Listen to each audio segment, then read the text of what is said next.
Hello one and all, this is Soulful Lordy, James Bullock, once again with another video game first impressions. This time around, we happy few for the Xbox One, PS4, and PC. Now, We Happy Few first was given to the world via a trailer at E3 that harkened back to the days of BioShock, the original BioShock. But instead of giving fans a sole first-person shooter, the minds at Compulsion Games actually gave the world a survival game.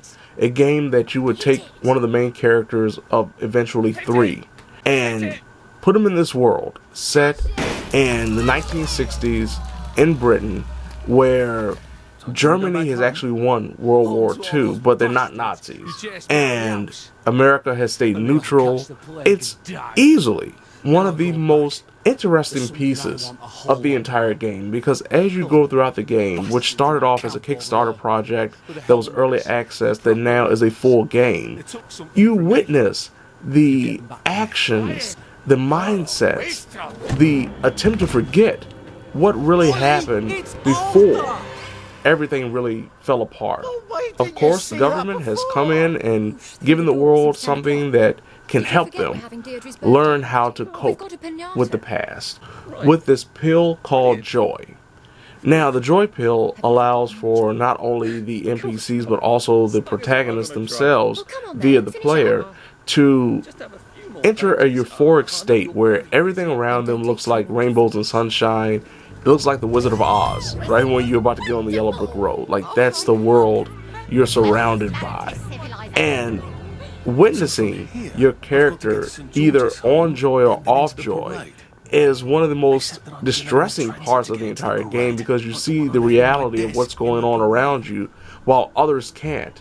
Witnessing, in the case of the first main protagonist, Arthur, and when you are off your joy in certain aspects and certain areas of the map, the AI will attack you. It will get very angry. They want you to be pretty much a mindless slug.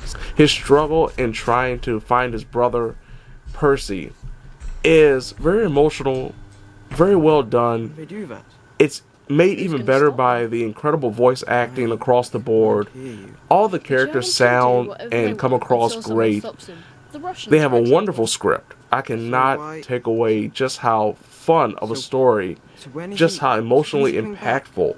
Even in this short time I've played the game overall, the story has been thus far. It makes me want to look past the flaws, to continue to play on, because I want to see how this plays out. The fact of the matter is, from a gameplay perspective, We Happy Few is rough. Very rough. Specifically when it comes to the combat.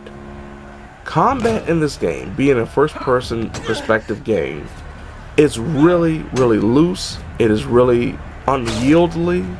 It is very unforgiving, especially when you're taking on AI, because AI can unbelievably shoot across the screen in ways that's almost unimaginable. It can hit you before you can even react.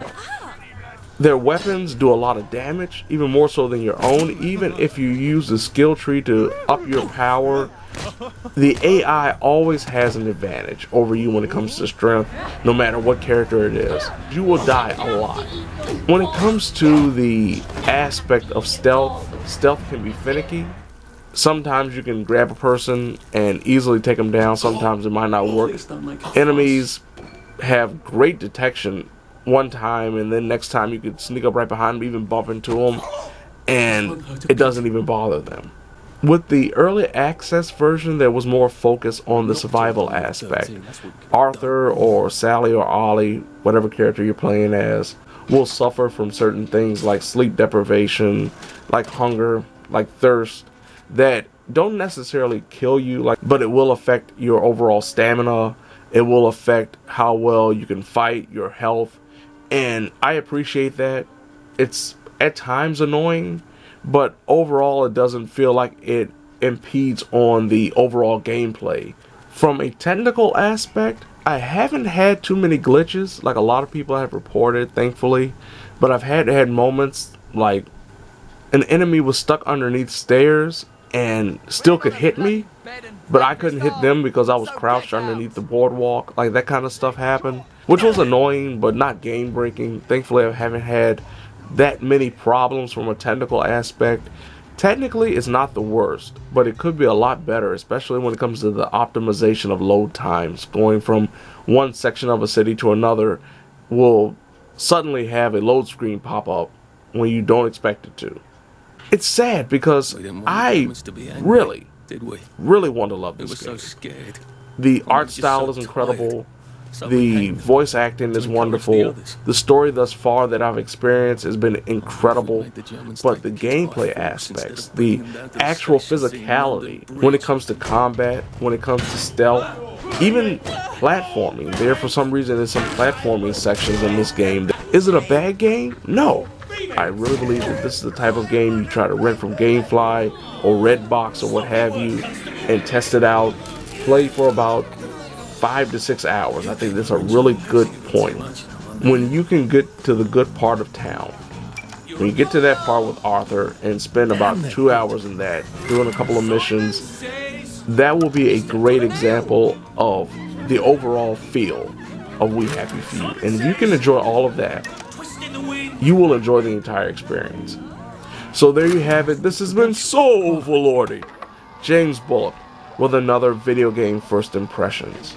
We Happy Few for the Xbox One, PS4, and PC. If you haven't already, make sure you check out Erin's review of the game. She'll give you all the details that I maybe didn't get to and tell you whether or not you should play We Happy Few. Now, if you don't mind, things are getting a little dreary and a little dark. So I think it's time for me to get my medication, so I can tell the world as I walk down these rainbow-colored streets, swinging my arms so freely. Oh, Lordy.